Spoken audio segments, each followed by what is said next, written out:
Well, hello everyone. I'm Tamara, and today we're going to be talking about the narcissist. And I'm going to be as transparent as I possibly can and as honest and forthcoming because it's easy to just kind of hide your experiences or pretend like they didn't happen or try to gloss over them. But for today's video, I'm just going to try to be honest about some things, but I also want to teach you some things to help you navigate this tricky terrain much better. Because anytime you have to deal with a narcissist, it is difficult. It is hard. It is challenging. Honestly, I've just wondered, and that, by the way, sorry for my voice. It seems that I am always kind of hoarse these days a little bit. You also might hear me shuffling a little bit in the background. That's because I have a few notes.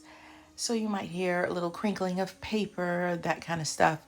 But there's nothing worse than making a video and then you later think, I should have said this, I should have said that. That is so annoying because then it's like you have to do a new video to talk about the things that you forgot to talk about. So anyway, narcissist. The thing that is frustrating me lately is that it seems like for the past 5 years, but probably more than that, it seems like I am always connecting with narcissists. And if it's not a narcissist, it's some other disorder. And I don't know if it's because I'm aware of it, if it's because I know what to look for, if it's because I've studied it. But I'm telling you, that's why I wrote my book called The Workplace Narcissist, because I don't know that there are any books with the information that I was able to give you. It's like these people have just given me information. They have taught me things that I haven't read in any books. And so that's why I wrote a book about it. But anyway, I am a follower of Jesus Christ. I believe in God the Father, God the Son, the Holy Spirit. I'm a Christian. But there was this whole movement at one point about the law of attraction and how you can manifest things. And so I don't, it's not that whatever happens is because God created it that way. You know what I'm saying? So that energy or whatever, all of it, the source comes from God. He created this universe, right? But it's like, I don't want to say that I'm attracting it. I think when you think of relationships, a lot of times you attract what you haven't healed and you're given the opportunity to heal from it. It can be painful, but it's like, your subconscious attracts what and recreate something that you need to get closure from or make better or stand up for yourself this time or whatever. So I don't know that it's that, because if I were to attract someone relationship wise, I think I would push that away pretty quickly. But it seems like I keep being placed in situations that are not of my choosing, that I really have not much control over. And I end up having to be around these people over and over and over and over again. And I can look at my own patterns and how I have handled those situations and how it's starting to change. Because at first, no matter what, it's funny because this year I said, okay, I'm not going to be shocked by anyone's behavior anymore, because I go through these little stages and phases where I'm so surprised by people's behavior, their difficult, just disregard, lack of consciousness. And so I made it a goal this year that I wasn't going to be surprised by it. Why? because it's too draining, devastating. I'm an ENFJ for those of you who like Myers-Briggs, and so I tend to feel energies very strongly, and it can be tiring and toxic. And so I made a deal with myself. I said, this year I'm not going to be surprised, because when I'm surprised, it throws me off. And then I have to mull over it and think about it. And I said, enough of that. I'm not doing that anymore. I'm just going to accept it and be surprised when I meet people that are amazing and good-hearted and sweet and kind and quote unquote normal, right? And so what's interesting at this phase of my life is that I am surrounded by a ton of good people, unless they're just tricking me. They are all those things.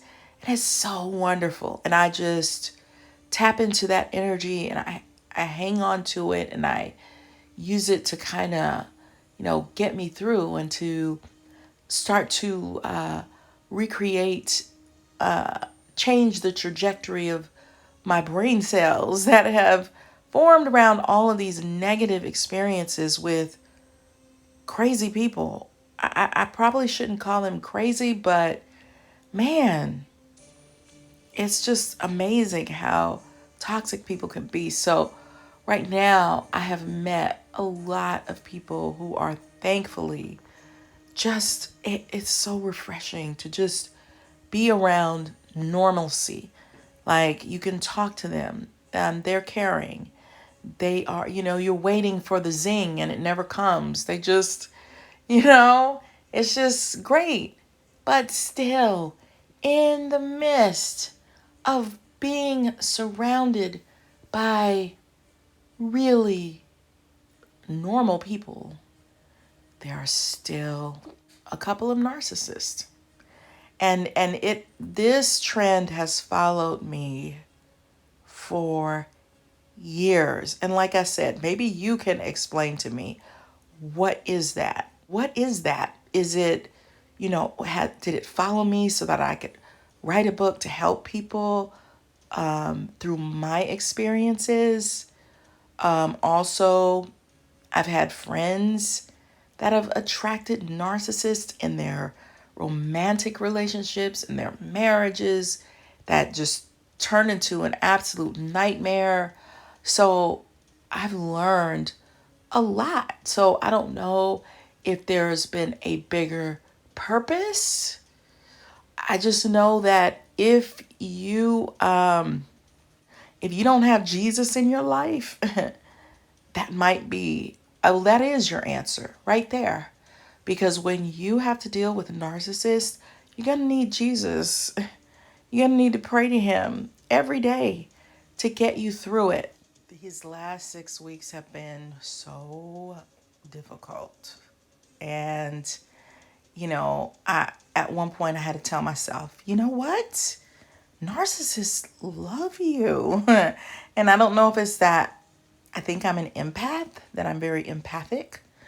And I told myself, it's like I had to go into survival mode. And so this might sound like, why would you tell yourself something like this?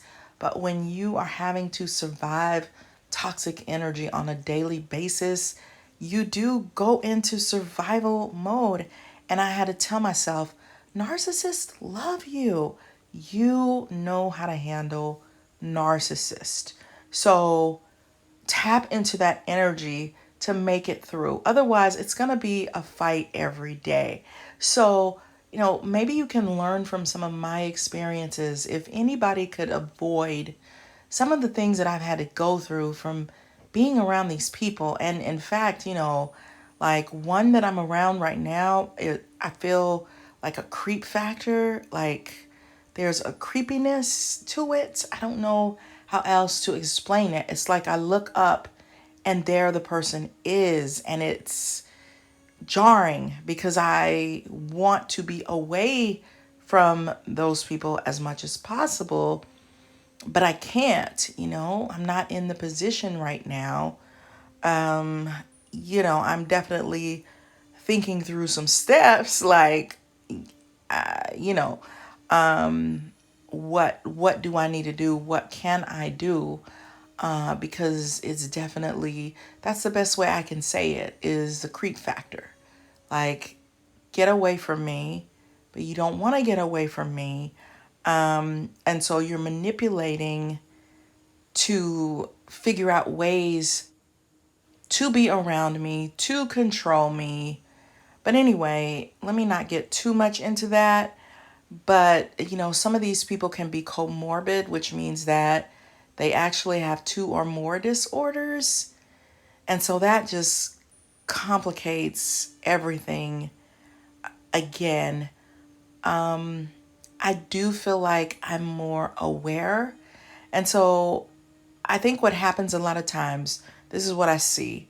When you are around a narcissist, the natural tendency is to please, to get them off your back, to say whatever they need to hear. It's like you go into this survival mode that knows that you got to kind of feed that narcissist because they're really hungry for that type of energy, for you to tell them how amazing they are, how great they are, to compliment them. Because guess what? If you're not doing that, they're going to be really difficult to deal with. And so it's like you don't want to tick this person off.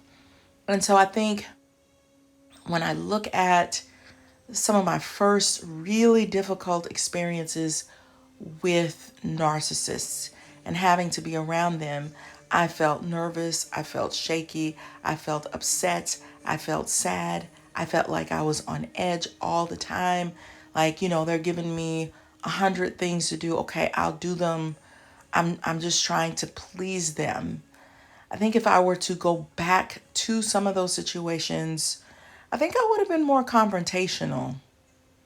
And I think you have to be careful with your confrontation because some narcissists, and I write about that in my book, they will fight you. Like, they will fight you. And they might be upset. They might confide in people that, they don't like confrontation, or why is this person picking on me? But they're gonna do things to embarrass and humiliate you in front of other people. So it's kind of one of those things that you have to kind of fill out. What is the best approach? Do I fight this person, or do I eat humble pie and I just do this as quietly and as humbly as possible? Do I try to run from them as much as possible? What do I do?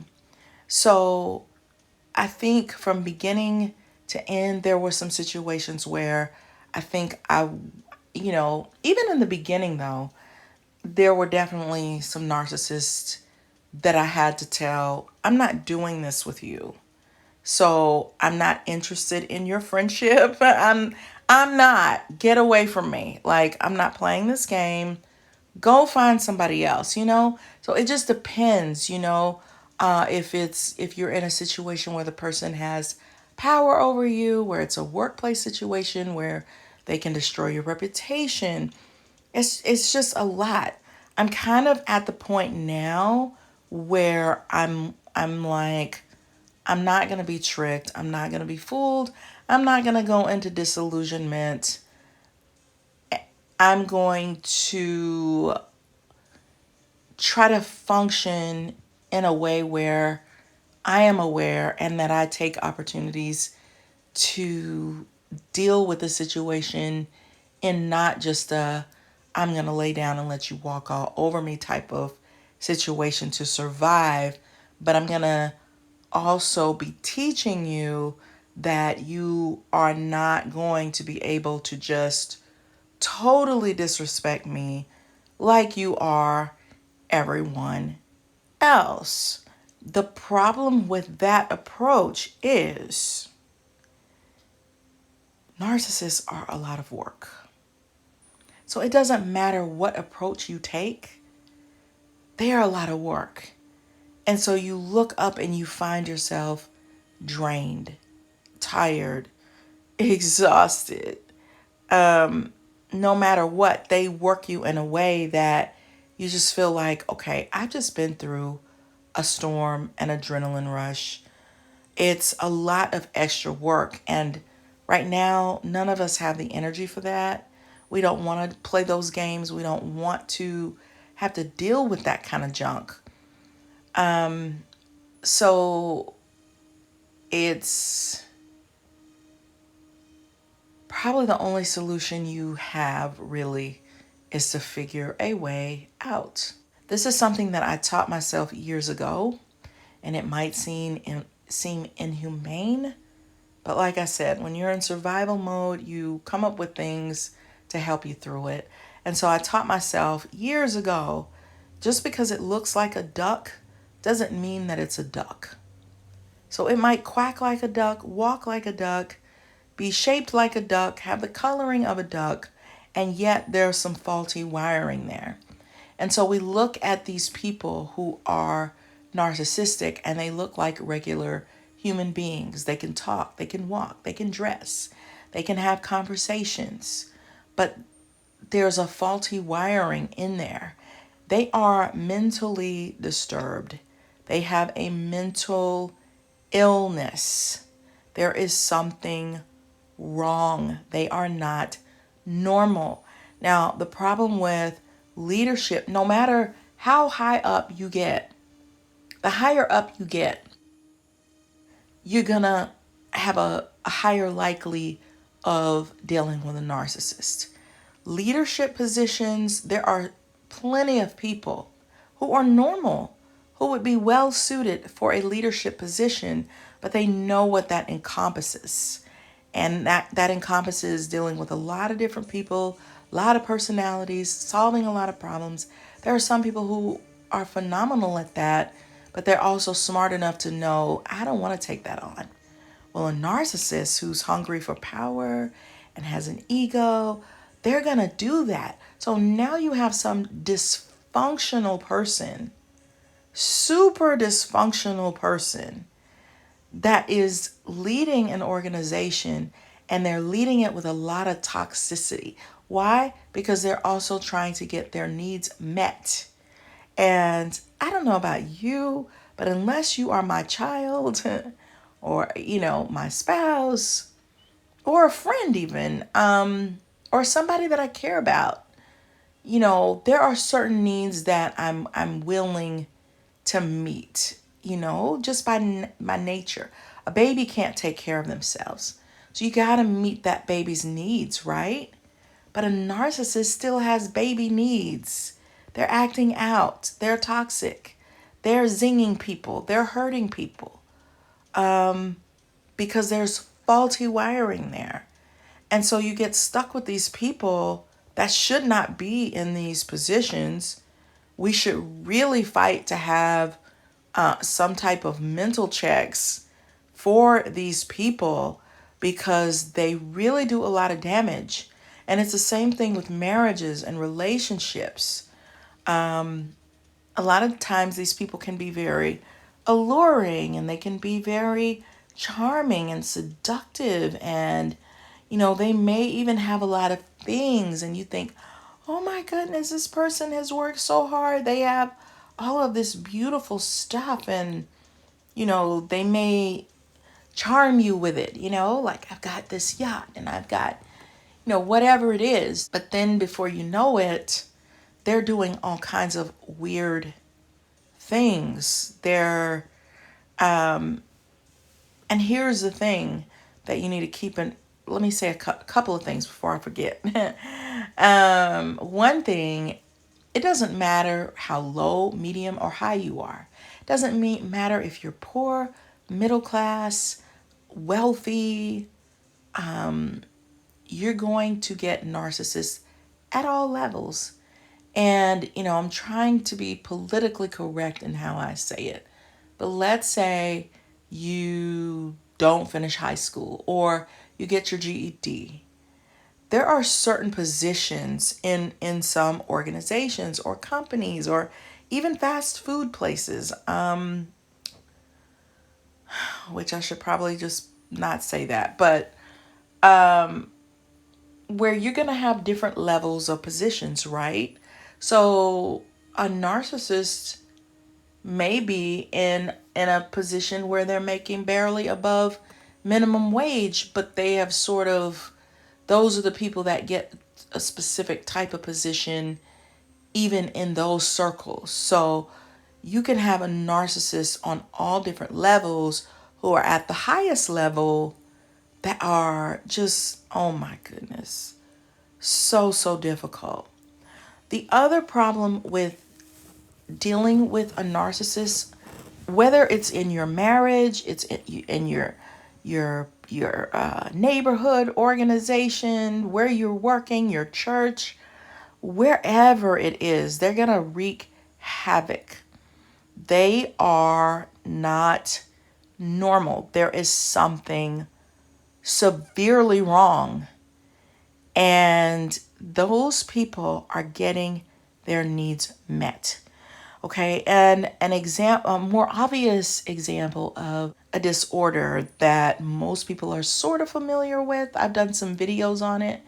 They don't completely understand it because so many people will say, I'm OCD or I have OCD tendencies, and they don't. You're not actually. That disorder also, if you're having to be around that disorder for a long period of time and they can't help it, it's their brain that is creating these issues, but they will also be difficult to live with or to be around. OCD people, obsessive compulsive disorder, people with that disorder, they have, and you can have different levels, but they have a strong propensity to do certain behaviors.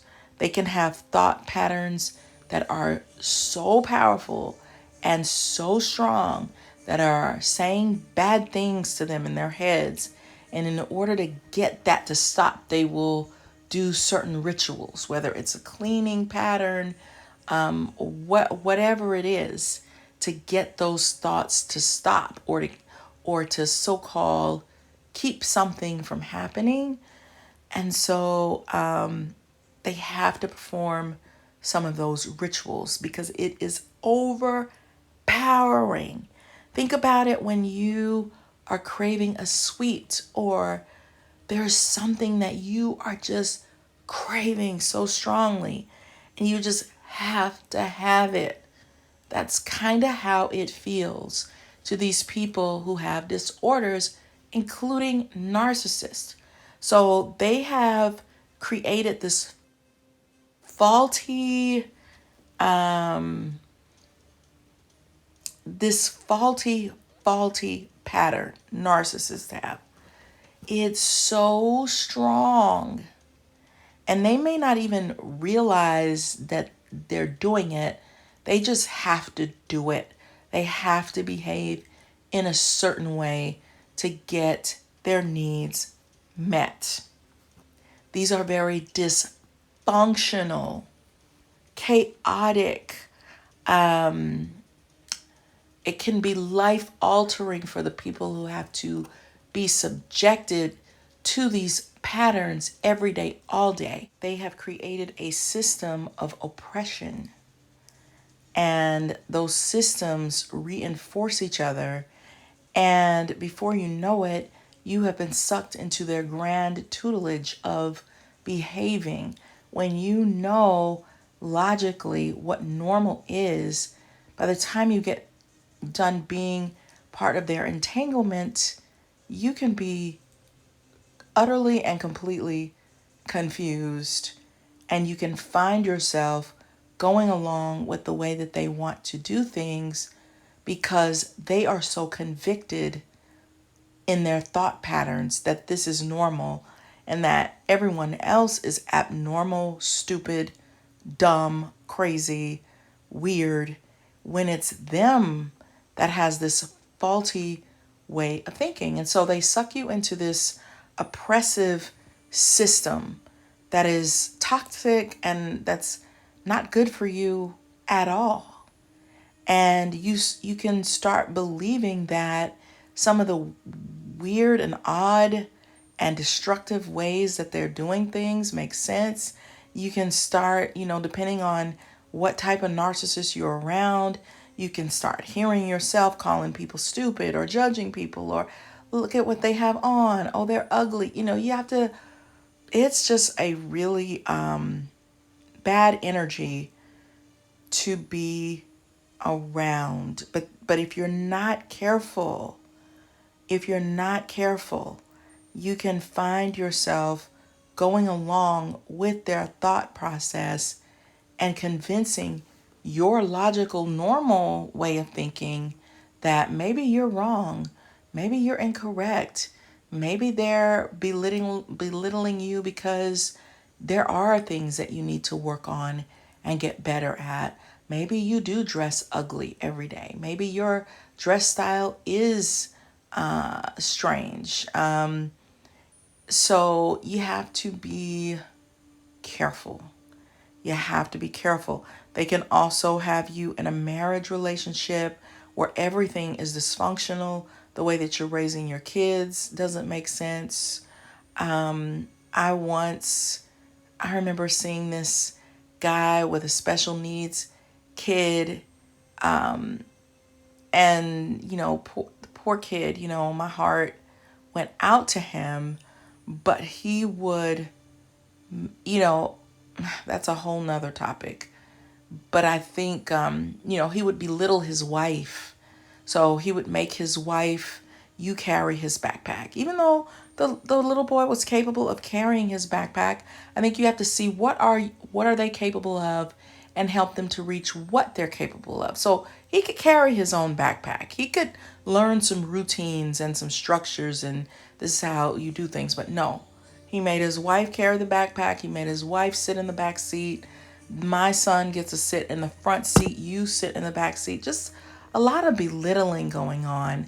And so if you're not careful, you can those people can wreck your whole household because, like I said, some of them can be very alluring. They can be magnetizing. They can be enchanting and fascinating and captivating, especially in the beginning when they are reeling you in or you haven't started triggering them, because they can be triggered into dysfunction.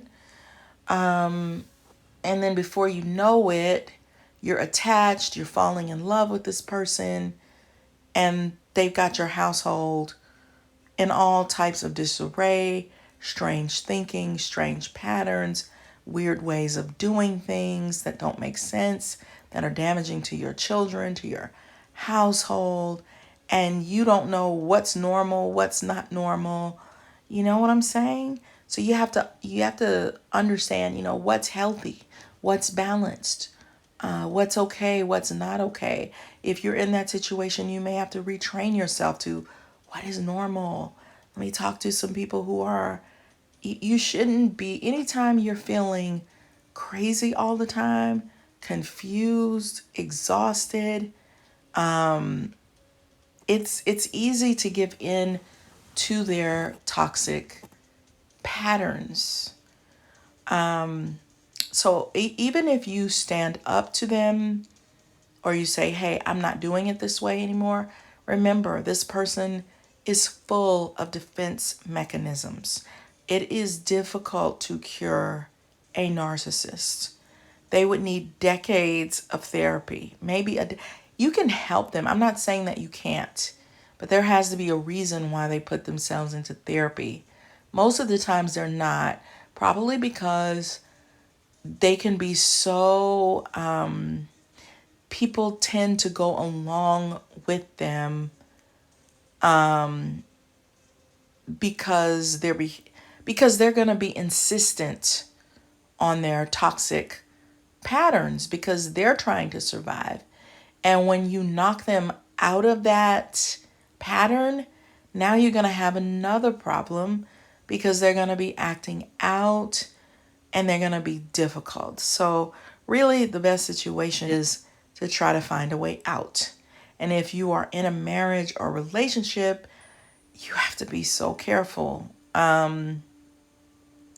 I think most narcissists, they'll probably go on and find a new source, a new supply, but there can be some narcissists who could be dangerous. And so you have to be careful. You have to be so careful. But one of the things I've also noticed from being around narcissists is there are definitely different types, and I'm sure you can watch different people's videos and they will talk to you about all different types. I tend, just like I do with my Myers-Briggs videos, especially like if you go back to the 16, just basic descriptions that I do.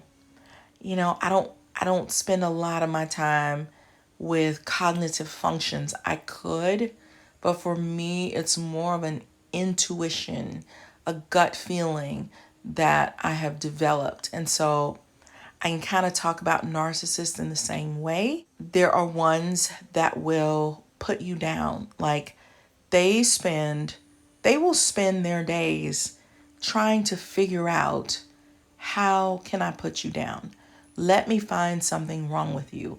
I need to find something wrong with these people or this person.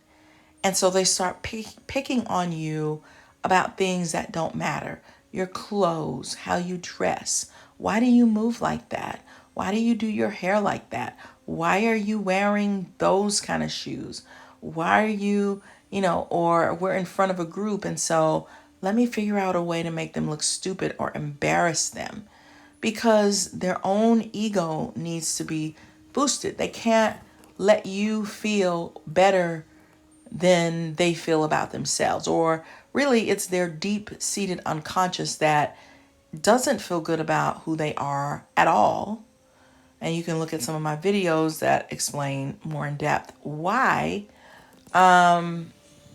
And so before you know it, you're feeling terrible about yourself. You're starting to do things like, okay, I got to change my dress style. Or I got to dress better. Or I got to look different. But it doesn't matter how much you do, they're still going to find something else.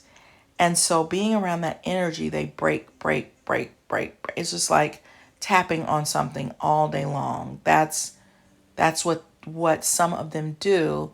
There are some other ones that are more tricky. They are quieter. They can be charming. They're more into surface. What do I look like? And that's pretty much it. They will kind of leave you alone unless you trigger them. If you trigger them, you will see something else that other people will think, what are you talking about? This person is always sweet. They're always charming. They're always kind.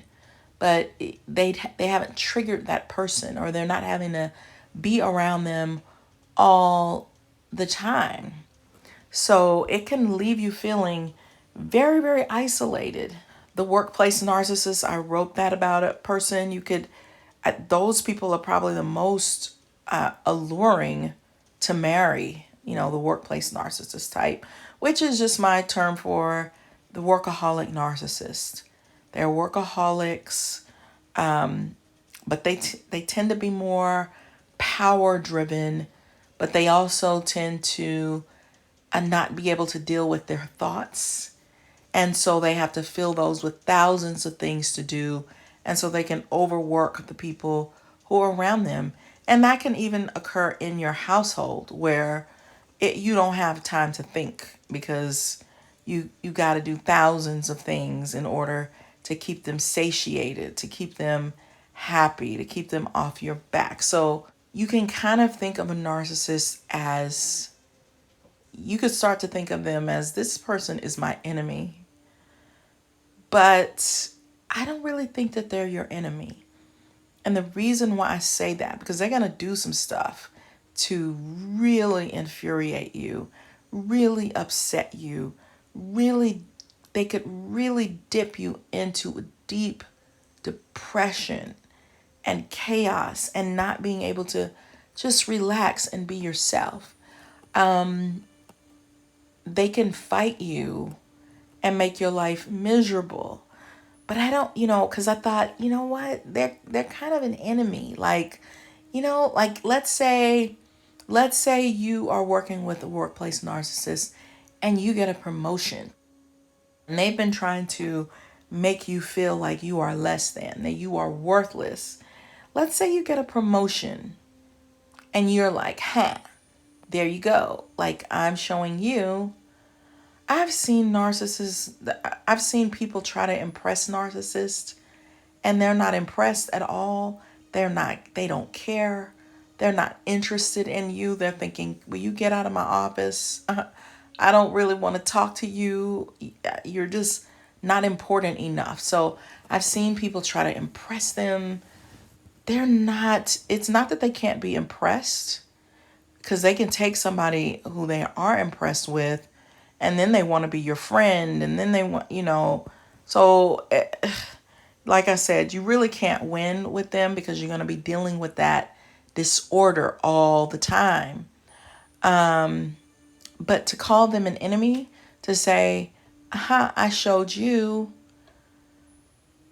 I don't think that they are even on the level of an enemy. You know, I think somebody who's an enemy might be a normal person that you're in competition with, or maybe they have hurt your feelings in some kind of way. We have to remember that these people have a disorder, a mental illness. They just don't appear to have one, but they are laced with toxicity and just all kinds of dysfunctional patterns. So if you are around a narcissist, you have to pray every day. God, help me through this day. You also need to plan an escape. Maybe you can eventually get to a place where you understand their pattern, because I think to some degree you have to learn their pattern in order to survive it, in order not to take it personal, in order not to let it drown you.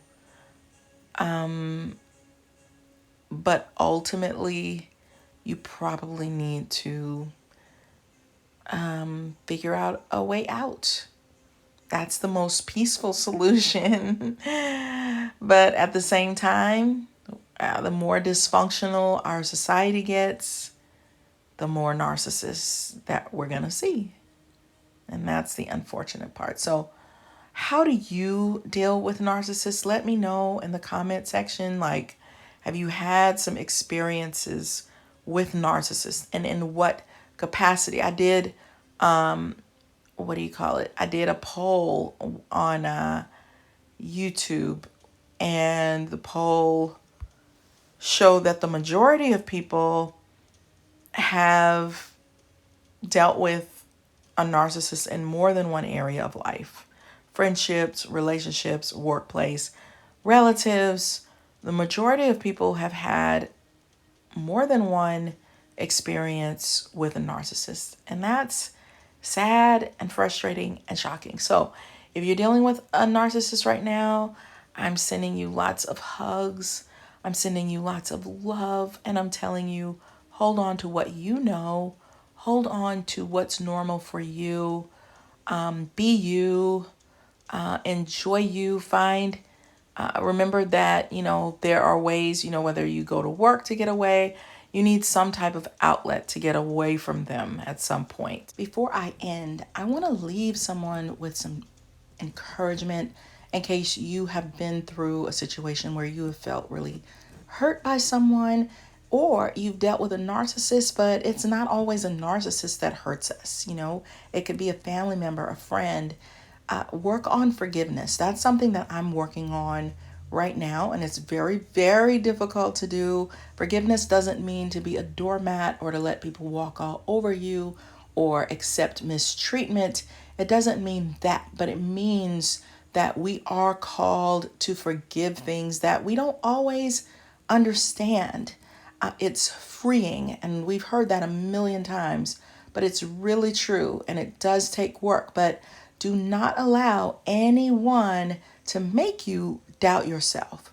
And I want you to blossom. Blossom when you're not supposed to blossom. Break through what's trying to block you and break you. Blossom in the midst of a storm. Sometimes this is when miracles happen and creativity starts to occur. Sometimes when we're going along with the status quo, there are no challenges in life. Sometimes we can become stagnant. So use this time to be that diamond, to be pressed into something great, to take a new turn in life, to become better. But definitely do not let it devastate you or hinder your dreams from happening. Sometimes we have to blossom in darkness when life is trying to break you down. Power up through reconnection. We are in this together. Remember that. I'm in this with you. So you want to connect with your community. That could be something that helps you. But do not succumb or be influenced to go into isolation in response to a toxic person whose patterns you shouldn't be modeling after anyway. When you have the right vibe, you know who you are, you're going to connect to better people. So be secure in who you are. Find solidarity and connection with outside sources, outside of this person that is a nuisance. You have the power to resist oppression and the power to impact others and this world with your winning personality. So stand for who you are. Look out for you. Do not allow someone exploitive, to let their exploitive mental illness change or weaken the person who you are. You are meant for greatness and to enjoy the sweetness of life and to savor it. Remember, do not allow a persistent person with weird and unusual thought patterns to define who you are and what you're meant to accomplish and be in this life. This person is not the center of the universe. Jesus is anyway. So put your energy into God. And the way you do things is fine. So take a stand, pour love and good wisdom and judgment into yourself daily. Find enjoyment and excitement and purpose in every day. And just remember that you cannot be broken by someone who doesn't have the mental capacity to lead anyone in a home or a workplace. Definitely check out my book if you haven't already. It's called The Workplace Narcissist by Tamara Hunter Zyon, and it's on Amazon, and you can get it in as an ebook or a paperback book. So until next time, I will see you guys later. Share your stories of narcissism and how you handled it. And I'll see you on the next video. Bye.